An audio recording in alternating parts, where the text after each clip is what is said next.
From in the mouth of macho madness, it's the IGN Digigods. Please welcome two gorgeous ladies of wrestling, Wade Major and Mark Kaiser.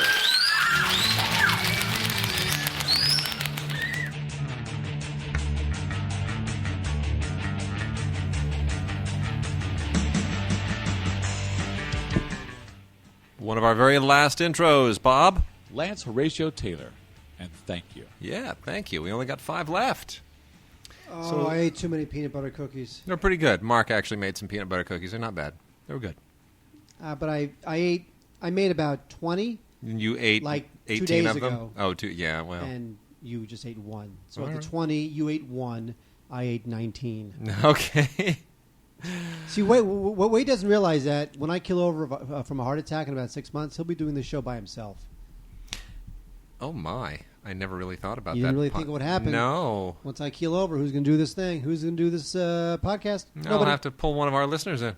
Oh, duh. You auditioning? Yeah, maybe. Exactly. Well, meanwhile, send your intros in. We're taking submissions for new intros, new listener-supplied intros. Send them in to gods@digigods.com. Take them all. Send them all. We'll take them. We'll do them all. Why not? I have to book Bob. Yeah, we do. So, gods@digigods.com. We got 5 more weeks of intros, and then we got to start from scratch. So we need new stuff. Not really any DVD news per se this week, but 12 Angry Men coming out Criterion Blu-ray. Yes, it's very Gotta nice. love that. We got some Criterions this week. We have Fanny Alexander coming out on Blu-ray. Yeah. I thought you'd love that. Sure. Okay, how about this? A Better Tomorrow coming out on Blu-ray. John Woo. Pretty sweet. Thank you. Pretty sweet. Yeah. No, the Blu-ray cascade has begun, and we got some good Criterions this week, and listener mail. The original Yeah. Taking of Pelham 1, 2, 3 coming out on Blu-ray, Finally. which you'll be giving me because I want it. You know, I just don't know why they remade that. I honestly don't. Although it was so necessary. Yeah. They had to. How could you not? Yeah. It didn't even make any sense. No. Bad casting, bad all around. You know, I'm going to go on the record as saying something very controversial right now. A lot of our listeners will be infuriated by this, but Tony Scott, Ridley Scott, I think they should retire. Both of them. I'll tell I you, really do. Ridley Scott, there's news now that he's remaking Blade Runner. Well, he wants to do a sequel to He wants Blade to do- Runner. Here's the thing. Like, when you get to a point in your career where he's 74 years old now, okay? He's 74.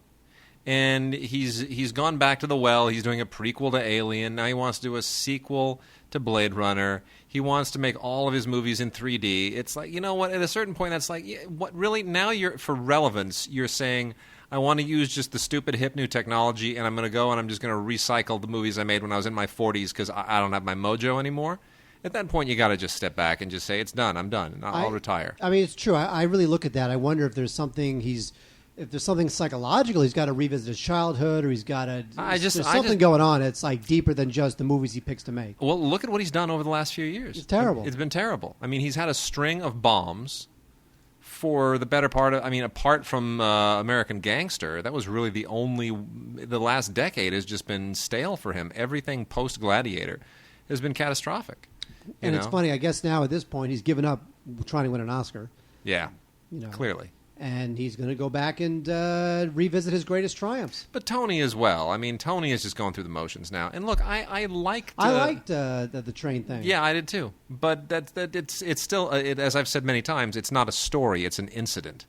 And there are any number of directors that could have done just as well. I mean, now he wants to go and remake Top Gun. I mean, come on, stop, both of you, stop it.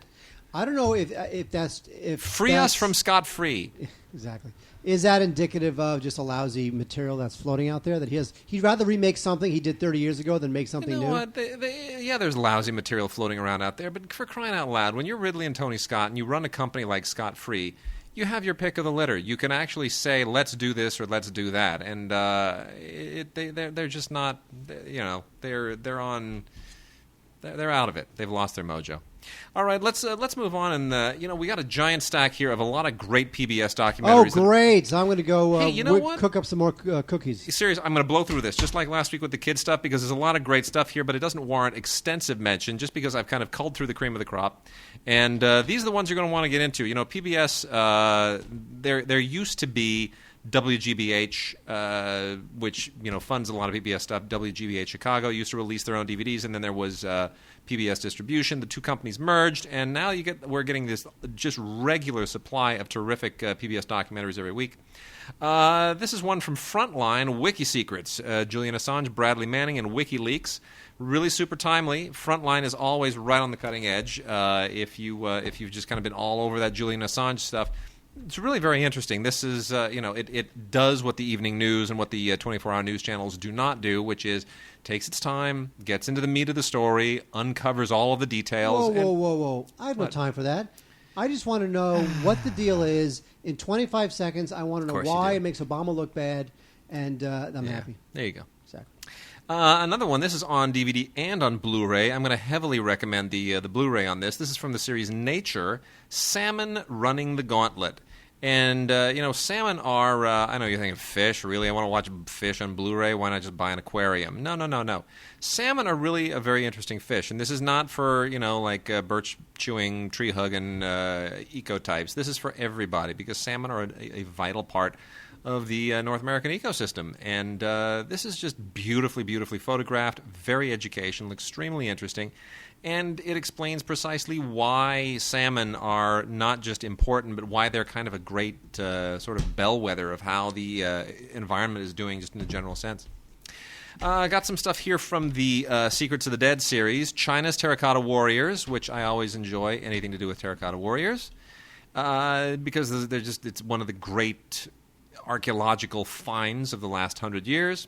8,000 terracotta warriors that were buried and eventually excavated, and it's just super cool. And, rock on. Secrets of the Dead always gives us good stuff. The other one is World's Biggest Bomb, and this is, of course, all about the Cold War and the 1954 Castle Bravo hydrogen bomb test, which is really quite awesome to behold. Anyway, this is this kind of what coincided with and in many ways preceded the space race, the bomb race, and very interesting. Also from Nature, Outback Pelicans on DVD and on Blu-ray. I have developed a fascinating love for pelicans. Now, mind you, this is about the Australian pelicans. Not that it matters. I watch pelicans every day, and I just find them to be totally gangsta. You know that? Gangsta? Gangsta. You are the least qualified person to say the word gangster. I know, but they are. When you watch pelicans here in Southern California, they go up and down the coast in these like fighter formations, and they're like gangs. They're out cruising. They might as well be wearing like bandanas and. And do they ride to a scorpion's rock you like a hurricane? Totally. There you go. No, they're amazing animals. They really are. They're extraordinary. And, this is, again, because this is focused primarily on the Australian pelican. And it's, you have to have a little bit of an Aussie, get your Aussie mojo on to thoroughly enjoy this. But just everything about pelicans is awesome. That's all I can say. Get that one on Blu-ray. From Nova, the smartest machine on Earth, this is all about that damn computer that they put on Jeopardy that just started beating the tar out of all the human contestants, which wasn't all that fun. But the computer named Watson, designed by IBM, it really is kind of it's more interesting not because it has anything to do with the game show, but because it gives you a sense of how smart you can actually make a computer, what you can do with artificial intelligence, how responsive it can be to questions and voice recognition and all that kind of stuff. And it's kind of scary. We're getting there. We're getting to HAL. We're moving into HAL territory. I just want to be able to tap my chest and say Picard here, and then yes. People can just hear me. See, here's the problem with that Star Trek. The problem with that Star Trek thing where they had like the little Starfleet insignia on a pin, and then they would hit the pin, and they would say Picard to bridge. Yeah. Now, I don't understand how that worked, because you hit the pin, and then at that point, Picard could want to talk to anybody, but. So is he talking to like a Picard to like dating hotline? No, is he talking to like some sort of like intergalactic space operator? And he goes Picard to bridge, and then instantaneously it zaps him to the bridge. But that can't. It would have to be pretty instantaneous, because the moment he says Picard to bridge, a millisecond later the bridge responds. I don't understand how they do that. It's superhuman technology. We got also here Secrets of the Divine, the altarpiece of Ciudad Rodrigo. This is from the exhibition Fernando Gallego in his workshop, the altarpiece from Ciudad Rodrigo, which includes some extraordinary 15th century paintings that were originally decorated an altar in a cathedral in the central part of Spain. And, if you're an art fan, you're going to love this. This is a certain kind of art, very religious art that predates my particular favorite periods, but I always enjoy anything that sort of casts art against a historical backdrop. Irina Sendler, In the Name of Their Mothers. This is an amazing true story that probably would have made a better movie than Schindler's List.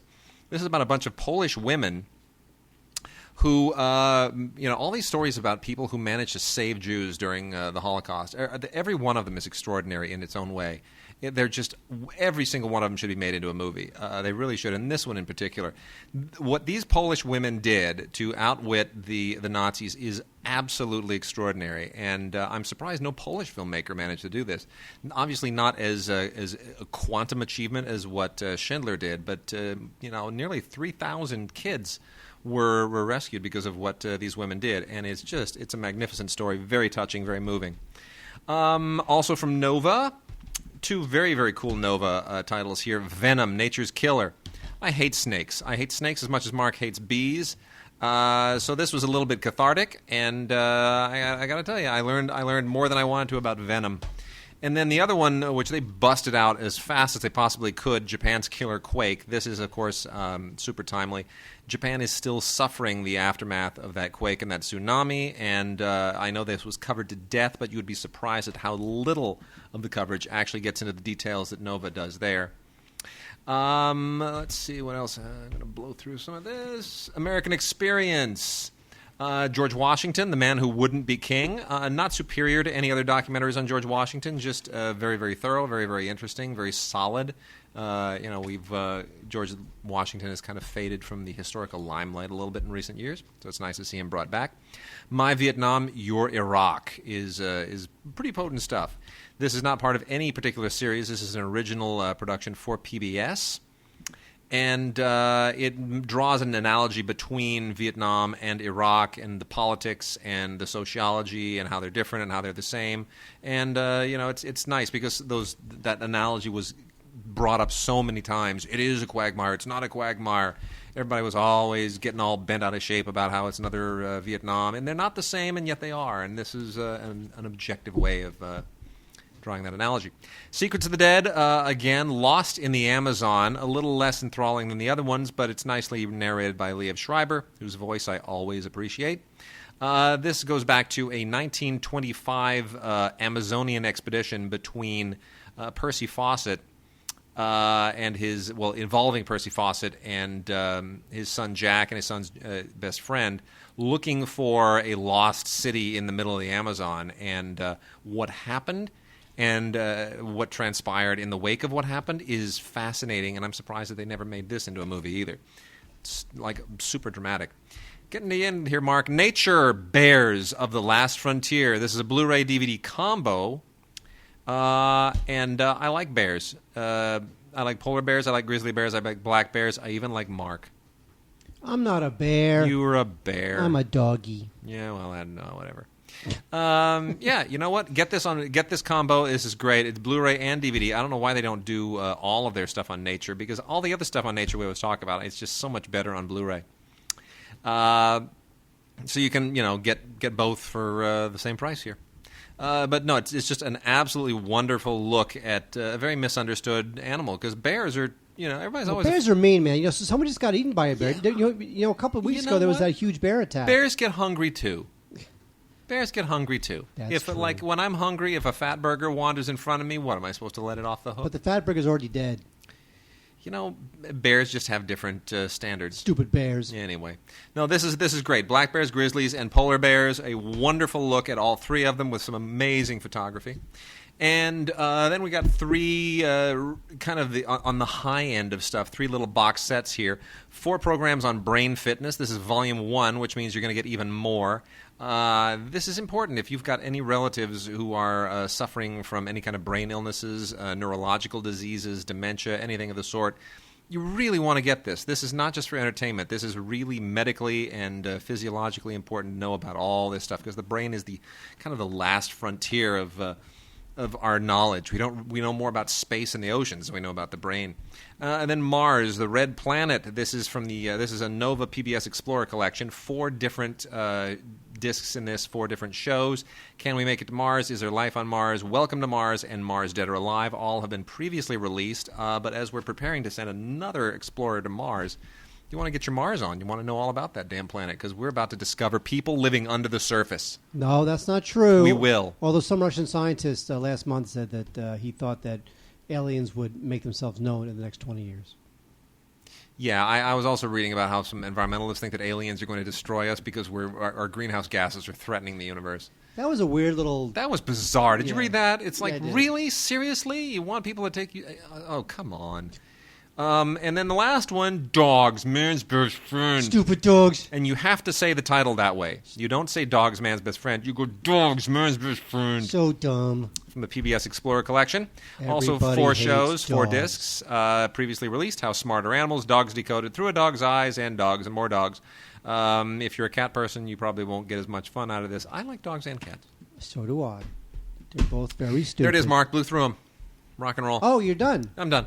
Okay. So let's waddle over into the television arena, and Oh, wait. It's another week. It's another NCIS piece of crap. show doesn't go away, does it? No, although NCIS Los Angeles, which stars Chris O'Donnell and Ice-T, Ice Cube, one of those Ices, Ice something, LL Cool J, someone like that. It's on USA. It's going to start airing on USA. You know, they did that with Law and Order. They popped some of those Law and Order shows over to USA and tried to drive traffic over. I don't know that it worked that successfully, because Jeff Goldblum was on Criminal Intent for about 14 seconds before they brought Vincent D'Onofrio back. How do you know all? Did you watch those shows? Yeah, kind of. Lame. Maybe a little. Anyway, this is trying to extend the NCIS franchise to Los Angeles, although it does have Linda Hunt, and we all love Linda Hunt. Oh, I love Linda Hunt. She's the best. Nice to know she's still getting work. Yep. Season 1, folks. No, actually, season 2. Special features include a couple featurettes and a little thing on the shooting in Los Angeles and a commentary by a couple of the major players. You know, I don't really like these shows. Are very interchangeable to me. They really are. Well, it's like NCIS and Law and Order and CSI, and for that matter, even JAG, all kind of adhere to the same script. And when I say script, I don't mean literally script, but it's the same kind of procedural formula for all of those shows. I just don't know how, like, NCIS, the original with Mark Harmon, is now available DVD. It's the 8th season. Yeah. A bunch of special features on this, too. I don't know how, like, NCIS and Bones and The Closer, I don't know how all those shows differentiate themselves. Yeah, they don't, but they're all on different nights, and people watch them all because movies are too expensive. And, you know, they get to know these characters and love these characters. I guess that's ultimately what it's about. It's about the characters. I mean, I do like the cast of these things, but NCIS Los Angeles, I don't know, man. I don't know how that's going to long term, because Law and Order Los Angeles lasted less than a season. I don't know how that bombed so badly. Lame. It's too bad. Had a good cast. I kind of liked it. Anyway, all right, moving on. You know what? I can't think of any series that was marketed so heavily, so mystically, so cosmically as having such quantum importance as The Event. The Event is coming. For months, the event is coming. It's supposed to be like Lost. The event is coming. Like Lost. The event is coming. And you know what? The event is gone. The event is over. Exactly. It came and went. The event got canceled. The event came and went. The event has been canceled due to lack of interest. It's bizarre. This is the complete series. The complete series in one very overinflated box set from Universal. It's very strange. It's got a bunch of special features on it, some commentaries and deleted scenes and featurette material. But the bottom line is the show didn't last even a whole season. It was 22 episodes. And they tried to say, it's like Lost meets 24, It's like ER, except in the world of reality and not in an ER room. It's like 2.5 Men, except with millions and a half Billions men, and billions. millions of men and women. It's like Law and Order, except lawless and orderless. I don't know, man. It was too mystical, and it really didn't ever deliver. It was just a lot of question marks and no answers. And, when they finally kind of start to turn the screws and open up what it is that's the big deal, it lost all the mysticism, and I don't know. Had a decent cast. Jason Ritter's good. Laura Innes is always good. Loved her on ER with the limp and the whole deal. Blair Underwood, a little too pretty for his own good, but he's aging well. It's just weird. But I guess it has enough of a following that they think they can sell the DVD. That is true. Moving on. Moving on. Oh, let's see. Yeah, that. You do that. Why am I talking about the Angry Beavers? Because I don't know anything about the Angry Beavers. All I I'm know just is saying it's that a Nickelodeon show, and it looks weird, and those shows all scare me. I thought you meant all the girls I meet on the internet. I thought those were the Angry Beavers. Oh, my goodness. Because this this is a family show. Is the wacky. Anyway, this is it's a story of two young beavers who live in a forest near way out of town, Oregon, where they live. You realize that the show is old. It I know. It premiered in 1997. I know. And it was done in 2001. It's one of those. It's sort of from the Ren and Stimpy era, or the late Ren and Stimpy era. It's one of those shows that you realize that you don't need much in the way of animation. No. If you can just make people laugh or make kids shut up and not scream for their mommy, you pretty much have a hit on your hands. And even they screw that up. Anyway, Angry Beavers, this is 26 episodes from the first 2 seasons. And, I don't really like the animation. It's very sort of jagged and not that smooth and a little bit tossed off. There's some funny jokes in it, I guess, but not really into it. Any special features on this thing? Sure not. Excuse me. No. Angry Beavers. Seasons 1 and 2. Wow. They don't even look like beavers. They look like things. Like Ren and Stimpy are a dog and a cat, right? They don't. They supposedly. I don't know. We got a bunch of stuff here from Mill Creek, who usually, Mill Creek, of course, does a lot of these compilation sets, and it's usually stuff. Apart from the stuff that they sublicense from Shout, a lot of this is public domain, or else it's just stuff that they can cull together at a decent price and make it available at a decent price. And this is a not bad one. This is Johnny Carson, Late Night Legend, 35 episodes of the Johnny Carson Show, Carson Cellar, a whole lot of stuff, not Tonight Show stuff. This is Johnny Carson on a wide assortment of television appearances and shows pre-Tonight Show. And it actually gives it's nice insight into who Johnny Carson is, where he came from, how he was groomed to eventually be the legend that he was. Pretty great. There's the Johnny Carson Morning Show, 1 episode, 11 episodes of the Johnny Carson Show itself, Carson Cellar, 1 episode, a couple episodes from Caesar's Hour, a couple of Colgate Comedy Hour episodes, 1 from the Martha Ray Show, 7 episodes from the Milton Berle Show. Did you know that he was on the Milton Berle Show? I did not know that. Interest? I did. See, you just did an Ed McMahon. That is wild, wacky stuff. Then there's an Ed McMahon. No, it's really interesting. I hadn't fully realized that Johnny Carson was this kind of real, solid television recurring personality that just, how could you not give the Tonight Show to him when the time came? He had just sort of established himself as that kind of a guy. It's really good. Bonanza. There are a lot of episodes of Bonanza that are in the public domain. It's a long story as to how and why. They have all shown up 1,000 times on public domain compilations. It's always the same episodes. So anybody that's been buying those public domain Bonanza collections knows exactly what's here. If you don't have one, this is a pretty good one to get. It's 4 discs, 32 episodes. But here's the bigger problem with Bonanza. Bonanza itself, the proper releases of the series. Bonanza ran for like 18 seasons or something astronomical like that. It ran forever. People grew up and had children watching Bonanza. There were people whose children wound up watching Bonanza at the same age that they were when they were watching Bonanza. That's how long Bonanza ran. That's how long it was on top. In 2009, in September of 2009, Paramount, who owns Bonanza, released the first season in 2 volumes. That was in 2009. More than a year later, in just this last December, they released Volume 1 of Season 2. Now, seriously, at this rate, Paramount is going to release all, say, 18 seasons. Might have been more than 18. Might have been close to 20. They're going to release all of those in 2 halves. That's close to 40 different DVD releases.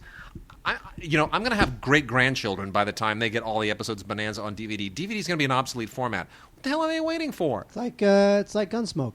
But seriously, just get it out there. Well, there's obviously not much of a market for it. Well, then release the whole series in one shot.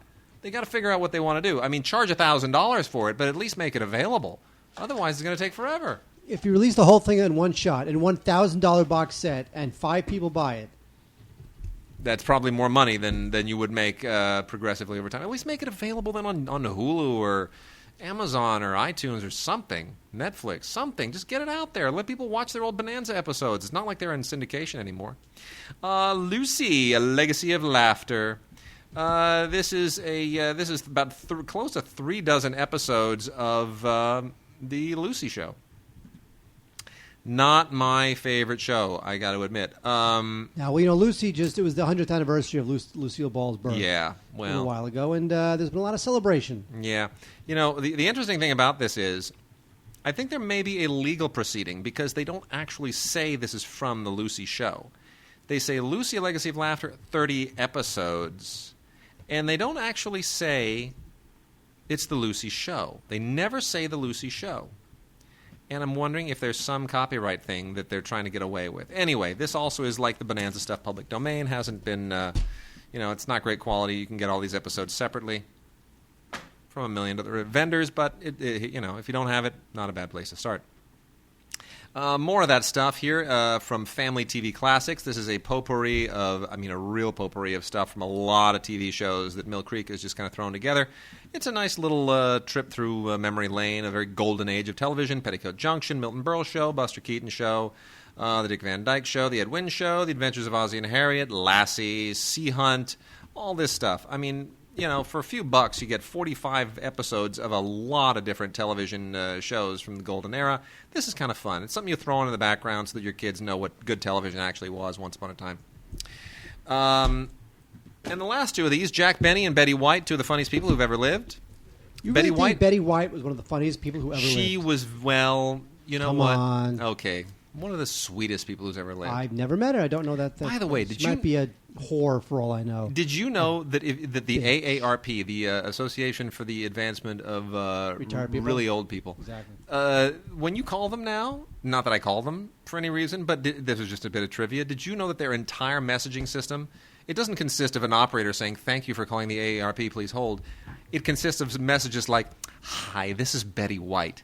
I know what you're hoping." It's suddenly a conversation with Betty White all through their messaging system. They sat her down and had her record like an hour's worth of robo-greetings for old people calling into the AARP. How do you know that? I don't know how I know that. I read that somewhere. It's bizarre. Anyway, Life with Elizabeth was one of the first shows that Betty White starred on, produced, really was a central figure on, and you get 24 episodes of that along with 16 episodes of another primetime show called Date with the Angels. And this stuff is very hard to get. Good for Mill Creek for going and digging it up. They did this obviously to capitalize on Betty White's new resurgence in popularity, which is pretty smart. All of it kind of centered around Saturday Night Live. And she's not like a dirty old woman on these shows. She's become a dirty old woman. And then the very best of Jack Benny.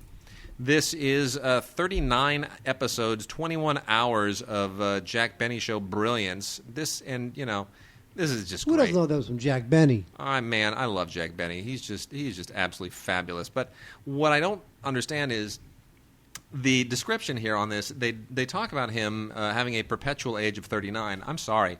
Jack Benny, 39. Jack Benny looks like he's 60, even when he was 30. I know. Well, he died. I mean, he lived a long time. He died when he was 80. I know. And but he always looked like he was 60. I know. Yeah. Well, it's funny. Like certain people, when we were growing up, we would see people like Jack Benny, Johnny Carson, I don't know, whatever, Foster Brooks, and they would look like they were 80. Yeah. But now that we're older, you realize that they were like 27. kind of our age. They were 27. Yeah. Oh, here's some catalog releases, Wade. Let's do the movies, Wade. Rock Thousands on. of people care about the movies. Stupid salmon Blu-rays. Who cares? Yeah. Swingers. Swingers is I now love out on Swingers. Blu-ray. I love this film. This was the calling card. This was the Hello movie for Vince Vaughn, Jon Favreau, and director Doug Liman, and Heather Graham too. It's a terrific movie. You know what? This movie totally holds up in terms of its look at Los Angeles, although not all the landmarks that they visit still exist. The Derby's gone in Los Feliz, unfortunately, but a lot of them are still around. And but in terms of just guys in their 20s, maybe even early 30s, trying to get with the ladies, all that stuff, that insecurity, the humor that comes from it, it's all timeless. There's nothing more truthful in that movie. And Doug Liman, by the way, or Liman, however you want to pronounce his name, I still think that may be the best film he's done. Yeah, I know. You know, I mean, forget about all the big studio stuff, the Bourne Identity and Mr. and Mrs. Smith and all that stuff. Honestly, it's a pretty great little movie, and it's all handheld and low budget. There's nothing more true.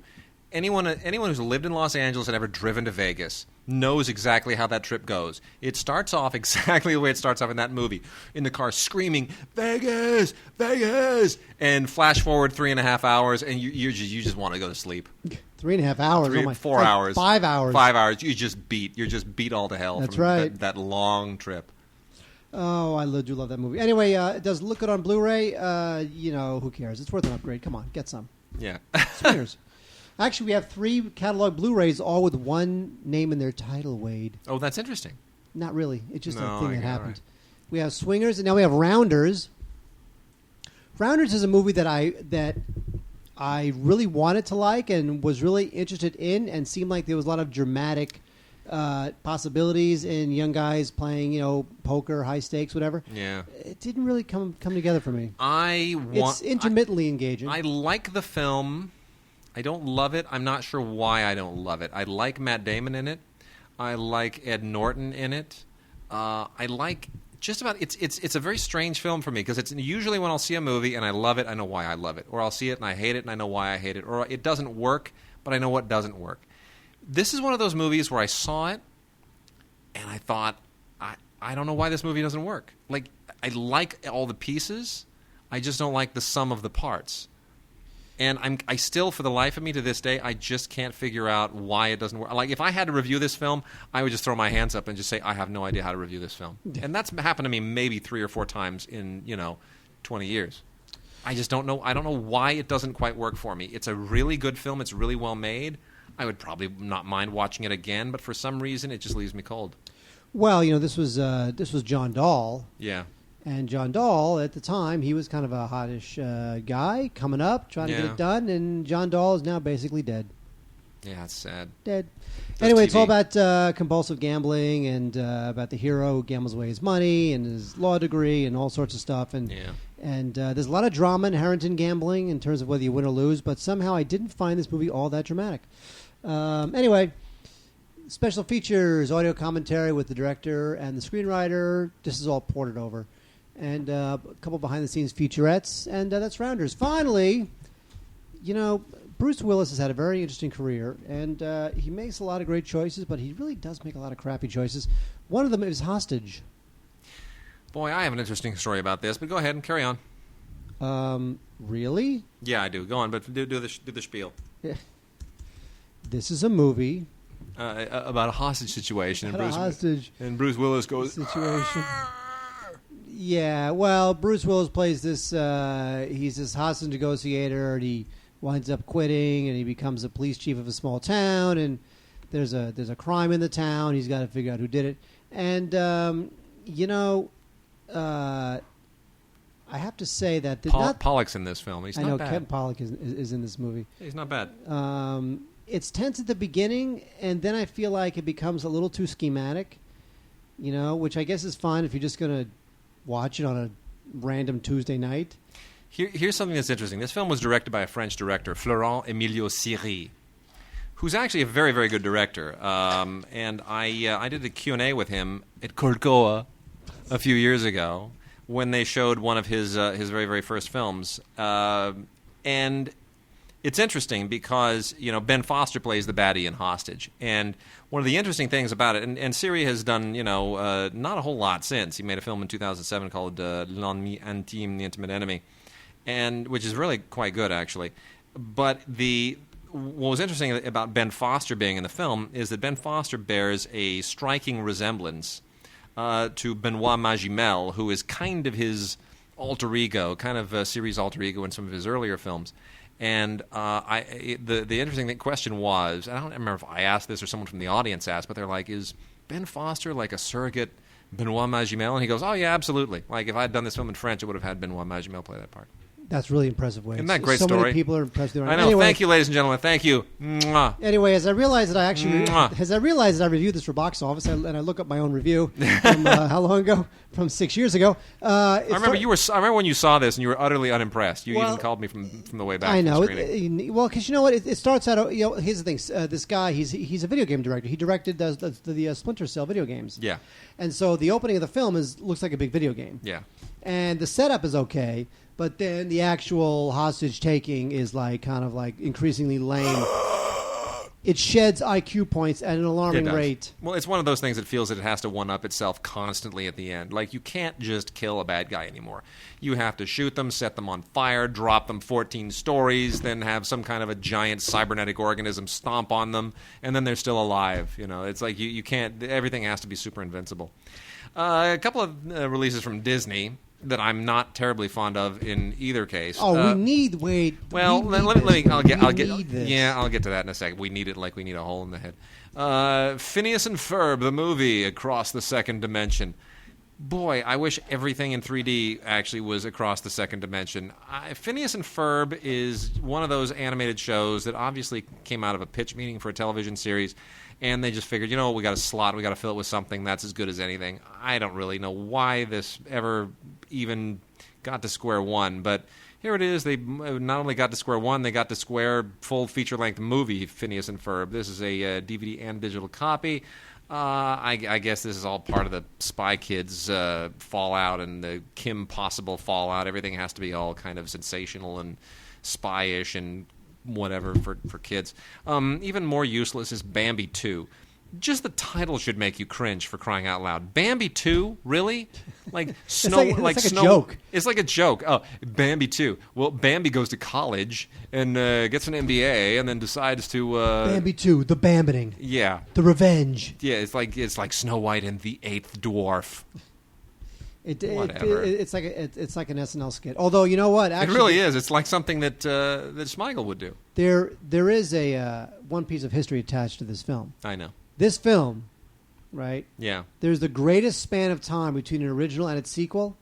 This film. I know. Isn't that weird? 64 years between the original and its sequel. What that tells you is that they didn't really need a sequel. If the original stands the test of time that long, you don't need a sequel. Don't need a sequel. But when Bambi ties the bandana around her forehead and whips out the big gun, his forehead, and his forehead, and whips out the big gun, and then says, "Now it's personal," and goes, "Oh, it's awesome." It's just so pointless. It's so completely pointless. Yeah, but Patrick Stewart's in it, and he says, "Make it so." Boo. Anyway, Bambi 2, the Bambiting. It's on In a World. It's a special edition. It's Blu-ray DVD combo. I guess if you feel some compelling need to get it, but I wouldn't even take a second glance at it. It's terrible. And it was also the directing debut of the director. Oh, yeah. Literally, Bambi 2, the sequel to one of the most beloved animated films of all time. They give it to a first-time director. I know. The world is upside down. Going to blow through some listener mail real quickly here. Christopher Claro wrote to us regarding our thoughts about Zonad and how mystified we were by it. And Zonad? Zonad, yeah. Yeah, Zonad. Chris Claro sent us his thoughts on it, which are really interesting. And Chris does a lot of his own writing at ondemandweekly.com. So you may want to check that out. Chris Claro, we love plugging the websites for our listeners. We got a lot of listeners that do really fine work on their own. And I thought that was very interesting. I learned a lot. I felt like I was completely out of the loop on Zonad, and it was nice to get a different perspective. Had a long email here from Alex Weiss, who writes us every so often, and asked some interesting questions. And Alex has been doing a lot of Blu-ray watching and renting, and wanted to know, he said, I've been checking out Blu-rays alphabetically by studio, starting with the current majors, starting with 20th Century Fox, and I was curious from which ones from them you would recommend, including new movies, old movies, and TV. You know what? It's a good question because it gets pretty convoluted out there, and we recommend stuff every week. And I wrote him back, and I, just off the top of my head, I thought some of the good stuff that he might want to look into would be Platoon, The Hustler, An Affair to Remember, All About Eve, Sound of Music, The Alien Anthology, Chitty Chitty Bang Bang, Moulin Rouge, Rocky Horror Picture Show. Those were some recent Blu-rays that I thought were on the mark. Did you say Blade Runner? Blade Runner's older. That's been out on Blu-ray for a while. This was more specific to kind of more recent stuff. Did you say Blade Runner? I didn't. Well, we can add Blade Runner. Chevelle Dixon writes and says, hello, Digigods. I recently watched Sunset Boulevard and Remains of the Day for the first time and loved them. I got thinking that neither of these movies are on Blu-ray yet. Grumble, grumble, and I share that grumbling. These are two great classics, especially Sunset Boulevard, and Paramount has not put it on Blu-ray, just as Columbia has not done the same for Remains of the Day. Warner Brothers has done a great job with their catalog titles and the films from the MGM library. Both Paramount and Columbia have done great Blu-rays for their classics, but not as well as Warner. I'm surprised Paramount hasn't done it yet because it's an amazing film. I don't know why. It's timing. I guess they all have a timetable. They probably got it slotted in there somewhere. But Sunset Boulevard really should have been on Blu-ray already. It really should. Remains of the Day, I kind of understand. There may even be some discussions with Criterion about putting Remains of the Day out as a Criterion Collection edition. That's possible. I know Criterion is actively soliciting a lot of these companies to let them do their Blu-rays. If you focus on streaming, we'll do the Blu-rays. You focus on streaming. It's kind of a smart thing to do. It's what they did back in the Laserdisc era. We'll do the Laserdisc. You do VHS. But as far as Sunset Boulevard, I have no idea. Why would they not do that? I do not know either. Although I know Citizen Kane is coming out, so that may be the. Hopefully, that'll be the tipping point. Yeah, let's hope so. Where all these classics finally come out on Blu-ray. Killian McGillicuddy, who has not written in a while. Please write us more often, Killian, because I love saying your name. It's just so beautifully Gaelic. I was wondering if you, Wade, or Mark agree with me that Nicholas Winding Refn is one of the best directors around and one of the most least critically appreciated. What are your opinions on Bronson and Valhalla Rising? Personally, I think they're two of the most refreshingly brutal and honest films around. Refn's two main characters in these films are the perfect heroes, and he tells their tales with a brilliantly honest journey of a true hero. Also, he has instantly turned Tom Hardy and Mads Mikkelsen into two of my favorite actors. Do you agree? Mark, do we agree? No. Yes, we do. We damn well do. we love Refn, man. You haven't seen Drive yet. I'm seeing it Thursday. Fucking awesome. I can't wait. It's awesome. We love Nicholas. We love Refn. Look, anybody who has the guts, literally, to show someone being disemboweled with bare hands in a movie, I'm sorry, that could be a camp moment in anybody else's film. You could have people laughing at that point, and he makes it just horrific and realistic. Good for you. Now I'm looking on. I'm looking at his IMDb page. I don't know what to make of this. He seems to be in pre-production on a film called Only God Forgives, with Ryan Gosling and Kristen Scott Thomas. The only thing that they say about its plot is. A Bangkok police lieutenant and a gangster settle their differences in a Thai boxing match. Don't know. I don't know what to make of that. I don't know. But he'll make it cool. But he wrote it, so... He'll make it cool. Last email. Oh, and also, as we mentioned last week, there's also another story. Nicholas Winding Refn still wants to make Wonder Woman with Christina Hendricks. I go for it. Seriously. Although I've never seen that show. I don't know what Christina Hendricks looks like. Yeah, check it out. You'll be impressed. Then we got an email from Rami Alam. I hope I'm not mutilating the name. Oh, you are. He is he's our crazy Egyptian fan who watched us during the revolution on Stupid for Movies. And he asks, why is there a Nick Cage and Nicole Kidman movie getting a DVD release shortly after a limited theatrical run with Joel Schumacher's Trespass? And why is there a Nick Cage, Guy Pearce, and January Jones movie called Seeking Justice that clearly is heading to DVD with a name like that? Is Nick Cage finally getting what he deserves with his bad choices of recent years, or is Ghost Rider 2 going to save him? You know, the movie that's the same plot as Drive Angry and the same 3D gimmick that failed miserably at the box office. Ghost Rider 2 needs the best marketing team in the world, not the Tron Legacy guys for sure. In a nutshell, what is the 2011 Nick Cage situation? And isn't it revolutionary that Trespass is getting released on VOD the same day as in theater, or is that really bad? You know what? It's actually not a revelation that a Nick Cage movie is going straight to DVD. No. It's a revelation that a Nicole Kidman movie is going straight to DVD. And even Joel Schumacher hasn't quite hit that skid yet. But here's the interesting thing: that literally after he sent that email and we responded, that film got accepted to the Toronto Film Festival. Isn't that bizarre? Yes, but I don't know that that's going to guarantee it. I don't either. But it'll be interesting to see if that changes anything. The day and date VOD theatrical release thing is increasingly being tried by a lot of cowards who aren't quite sure that they can actually. They're just trying to dig up dollars anywhere they possibly can to salvage whatever negative investment they have in these films. But I think that's interesting. That was a film that was supposed to be terrible, that was getting absolutely no buzz, a lot of bad word of mouth, and suddenly it's in the Toronto Film Festival. So who knows? Why would Nicole Kidman do that? I mean, you got to figure she's got to know that Nicolas Cage is not Nicolas Cage anymore. You know what? But she's not Nicole Kidman anymore. Yeah, but really, she can be. She can be. One decent Harvey Weinstein film and a big Oscar push, and Very she's Nicolas true. Kidman. Whereas Cage is done. Yeah, he's basically true. done. Very true. Oh, it's too unbelievable. Well, speaking of straight to video DVD, have you ever heard of Blitz? It's a little bit like Hostage, except it doesn't have Bruce Willis. It's got that bald Cockney guy who keeps showing up in these movies. Well, it's got Jason Statham. Yeah, You know what that that guy. means? Yeah. That means there'll be lots of fast car driving. That's what he does. Gets some car drives fast. And a lot of things real tough, like saying. You know what? Look, You're kind of over him, I know. He knows who he is. I just think that. No, that's true. He totally knows who he is. But I think there might be something more there if you would just give an F. I'm gonna go out on a limb, and I'm gonna say there's kind of a Yul Brynner thing going on here. That if he weren't bald, he wouldn't have the career that he's had. I think baldness has helped him. Well, baldness is just ask our friend Phil Klein. Baldness is manly. And by the way, I just have one thing to say about why this film exists. Why? I actually have two words. Okay. Millennium Entertainment. Yeah, I know. Now, Wade, Millennium Entertainment. This is a sad story. Should we go into the Millennium Entertainment and all about briefly? We got a bunch of other stuff to get through here, but let's briefly talk about it. We've talked about Avi Lerner and his little empire, his Schlockmeister empire before. How he'll go and throw some money at Robert De Niro and Al Pacino and just say, just show up, just say some lines, and I can market you. And he gets it done. I mean, he gets stuff made. But the thing that most depresses me, this is a guy who was an AFM special, Schlockmeister, straight to DVD, lowbrow B-movie guy. He's never really made an A-level movie.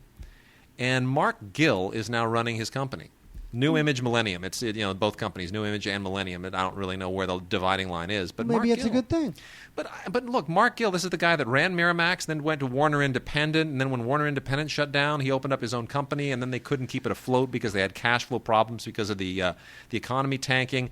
I mean, that's going from Miramax to Warner Independent to your own company, not being able to keep it afloat, and then taking a for-hire job running Millennium. That doesn't sound like things are good in the independent film world. Mark Gill is too smart and too intelligent and too talented of a guy to not be used in some creative capacity by somebody. Now, maybe suddenly, Avi Lerner is going to step back and become the new Harvey Weinstein, and next thing you know, we'll see, an Oscar-winning Millennium New Image film. But I doubt it. Can you imagine that? I can't imagine. Right just killed two. Yeah, that's not going to happen. And the winner is just killed. Blitz sucks. Whatever. No, but that's I mean, what's his name? Lerner. He foreign pre-sells the crap out of it because he has stars. Yeah. And then he's made his money back before they shoot a frame of film. Yeah. Well, whatever.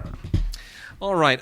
From the good people at Lorber Films, which is associated now with Kino in the form of Kino Lorber, is a long overdue Jim McBride release from 1967 called David Holzman's Diary, which is this awesome cult film that I think everybody had forgotten about, frankly. And David Holzman's Diary is one of those great late 60s experimental kind of counterculture films without which we wouldn't really have David Lynch or Jim Jarmusch or a lot of the guys who kind of saw films at this point in time, went into film schools because of them, and wound up being some of the major filmmakers of the 1980s. David Holzman's Diary is just this bizarre, self-reflexive satire in black and white that there's no way to actually describe it, and it's just. But this is old. This is from like '67. This is 1967, absolutely. Shot 133, so don't worry about the letterboxing. It's supposed to be square frame. But it's really a very cool film with these amazing monologues directed straight to camera, shot on 16 millimeter, and it's all about the pop culture environment at the time. It's about movie making, it's just a great snapshot of our pop culture at a point in time that and a place and a time that really is pretty awesome. And the quality of this is great. You also get 3 other Jim McBride films on here. My Girlfriend's Wedding from '69, Pictures from Life's Other Side 1971, and My Son's Wedding to My Sister-in-Law in 2008. So Jim McBride, there's a guy who's kind of vanished. And this is also available on Blu-ray, though I wouldn't say you got to have it on Blu-ray because, again, it was shot in 16 millimeter, black and white, monophonic sound, 1:3:3:1. It's not like you're going to watch it on Blu-ray and see anything other than magnified grit. The DVD pretty much does justice to this. Stupid dog. Oh, well, tell us about the stupid dog. Dogs are stupid. Okay. Oh, sorry, I'm done. That's all right. Marley and Me. The puppy years. The puppy movie. Dogs are the dumbest dogs ever. I had no idea they actually went and made a sequel. The what? Well, it's a prequel. I didn't know Marley they actually and Me? Yeah. The puppy years. Yeah. I had no idea they actually did this, and it's very strange. But they're so stupid. Yeah. I love puppies. Yeah. Sorry. Marley was... that's it. I mean, come on. It's Marley and Me, the puppy. It's fairly exploitative. No, this is a Walmart exclusive. Fox is being... Here's the deal on this. Marley and Me doesn't need a prequel or a sequel or a series or anything else, but it made a lot of people cry, and a lot of people love dogs. It's really... You know what? Here's the thing. It's not a horrible movie. No, it's not a horrible movie. It's not a... But they it's thought... a little mawkish and treacly like you know you'd what? expect, but it's not horrible. They thought if we spend a couple of bucks making a prequel... and we don't even have to put any stars in it. We could just have no-name people. Just put a cute dog on the cover and just go, the puppies. Stupid dogs. Stupid dogs, the puppies. Always clench your teeth when you talk about dogs. And by the way, the guy who directed this, I have to... It's just on... The guy who directed this, right? Michael Damon something? Yes. Yeah. He was a soap actor for no. 17 years on The Young and the Restless. No. He's like a young guy. He's kind of a young guy. Ugh. So he goes from The Young and the Restless from 1986 to 2000. It's 18 years on The Young and the Restless. Boo. And then he goes into directing. Anyway, it's a Walmart exclusive. They figured, you know what, if we put a Blu-ray out in Walmarts that has a cute puppy on the cover and we relate it to Marley and Me, we're going to sell, even if it's nothing on it, even if it's like home video footage of a dog, we're going to sell X millions of copies. So if we spend, say, $2 million making the movie, we've made a very healthy and instant profit, and that's just the way the thing was. This is math. It's not a good movie. It's not a necessary movie, but it's math. Yeah, but it stars Travis Turner, Donnelly Rhodes, and Marilyn Gann. Yeah. Wow. Boy. Woo. There's a winning combo. Now this is an interesting film because here's a director who finally has come back. Road He's to Nowhere. back. Yeah. Monty Hellman. You know, Monty Hellman is... does anybody even know who Monty Hellman is anymore? This was at the 67th Venice Film Festival and got a very tepid release here, but got really good write-ups. Monty Hellman's Road to Nowhere. But Monty Hellman did Tulane Blacktop. Tulane Blacktop. And you know, but the thing with Hellman is that he did a couple of legit films. He did. You remember China 9, Liberty 37? Oh, that's right. It's a good movie. Yeah, absolutely. So is Iguana. Just kidding. Well, Monty Hellman's one of the great kind of, I don't want to call him an exploitation filmmaker. He's kind of an underground, he's sort of in that Samuel Fuller vein a little bit. Yes. Fuller did a lot of mainstream films, a lot of really great noir films, Yeah. you know, terrific war films. I think that if Sam Fuller had never gone legit, Yeah. he would just be like Monty Hellman. Yeah. Well, what I find interesting about this, and this is very much in the Hellman vein. It's very much kind of a it's about it's how would you characterize it? It's kind of it's got that Tulane Blacktop, Bonnie and Clyde sensibility to it. Yes, but his films are very distinctive. They're they're a bit slow moving, and they're not like plot driven. It's like, well, they're like, he was the guy that came out at the time that everybody else was making hot rod and biker movies, and he made existential hot rod and biker movies. He kind of took them into this thoughtful, artsy, existential realm without completely losing the B-movie exploitation nature of them. And it's a little bit what he does here. What I thought really interesting about this is, who wrote this? Oh, it was Padachevsky. Stephen Gatos. Stephen Gatos? Yeah. Stephen Gatos, the entertainment reporter. I mean, Stephen Gatos, formerly of Variety. Really? Yeah. I did not know that. Yeah, not bad, right? That is wild, wacky stuff. There's hope for all of us. Anyway, terrific cast here, including Dominic Swain, who'd sort of vanished in the wake of the remake of Lolita. And it's nice to see her back. Cliff DeYoung has not been anywhere, and he's terrific in this. So this is cool. It's on DVD and on Blu-ray. Ooh, Cliff DeYoung, the lead singer of Styx? Go get your Monty Hellman on. Moving on. What? Moving on. We got 3 more really important titles to talk about here, which hopefully we can get through before we have to start wrapping things up. Wait, Cliff DeYoung isn't the lead singer of Styx? I don't monitor Styx anymore. All I know is Domo Morigato, Mr. Roboto. Oh, I used to love that album. I know. I really did, by the way. You know, if you get any... By the way, it's Dennis DeYoung. Thank you. The Stanley Kubrick's The Killing is out on a fabulous Criterion release. We are elated about this because the previous DVD release, this is Blu-ray that we got here. It's also out on DVD. They only sent us the Blu-ray. The previous DVD release from MGM sucked. It sucked hard. It sucked It sucked so hard. How hard did it suck? It was Inside Out. That doesn't make any sense. All right, never mind. You realize, by the way, the air conditioning's been on this entire time. Oh, has it really? Can you hear it? I guess so. Well, Digigods.com. If you can hear the air conditioning, because I forgot to turn it off. You know how many times? You remember when we worked on the Last Call? That was the worst part of shooting that thing. Was that the air conditioning in that soundstage, that horrible Lazy Street soundstage, was so loud it had to be turned off every single time cameras rolled, and that place the actors started sweating. Makeup was just beating off of people's faces. You remember so much about that making of that film. I remember sitting in a booth with Dave Barnblatt and just reading the paper. I mean, that's all I did. You remember so much about that movie. I wrangled extras. Oh, you did? That was my job, yeah. You wrangled me? I wrangled you. Was I difficult? Yes, you were. You were the rampaging extra. The Stanley Kubrick's The Killing was made in 1956. This is one of his coming-of-age films. This is one of those films, and depending on who you talk to, it might be Paths of Glory, it might be The Killing, some say it's Lolita, but everybody kind of identifies a certain film where Stanley Kubrick became Stanley Kubrick. I tend to be one of those that say, you know what, it's a process, it was an evolution, but The Killing certainly shows a guy who previously was... a relatively okay filmmaker suddenly becoming an artist. And The Killing is fabulous. It's based on a Jim Thompson novel about a racetrack robbery. It is freaking brilliant, and it is a gorgeous Blu-ray. Criterion knocked it out of the park with this. You get a lot of stuff on here. You get a video interview with James B. Harris, who was Kubrick's original producing partner, interviewed with him. You get interviews with Sterling Hayden, who was one of the actors in this, all later to work for Kubrick in Dr. Strangelove, from a French television series. Robert Polito and Jim Thompson also give video interviews in here, and it's just great. It's terrific. And then also from Criterion, before we run out of time, is Cul-de-sac, which is a Roman Polanski film that a lot of people have conveniently forgot about. It's from 1966, right at that time when Polanski was on the verge of really breaking through with stuff like Rosemary's Baby and Chinatown. And you can tell the guy's got it on. It's one of the best performances you'll ever see from Donald Pleasance on film.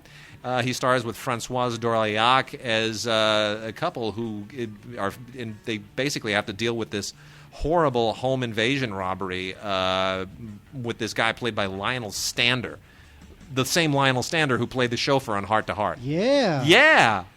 You could never have imagined that he would be so scary in a movie. With the voice that he had, that kind of thing. Oh, yeah. It's great. He had a great voice. Anyway, this also includes a fabulous 2003 documentary on the making of the film called Two Gangsters and an Island. And it's just great. It's a beautiful transfer, a fabulous Blu-ray, and a great essay by David Thompson that tells you everything you need to know about this film. And with that, boy, I think we're done. We got a lot of good stuff we're going to get to next week. We did not get to this week. Mark, what are your words of wisdom? What will you leave our listeners to keep them going for the remainder of the week while they think up intros to send us at gods@digigods.com? Words of wisdom. Like my father used to say, if you're too open-minded, your brains will fall out.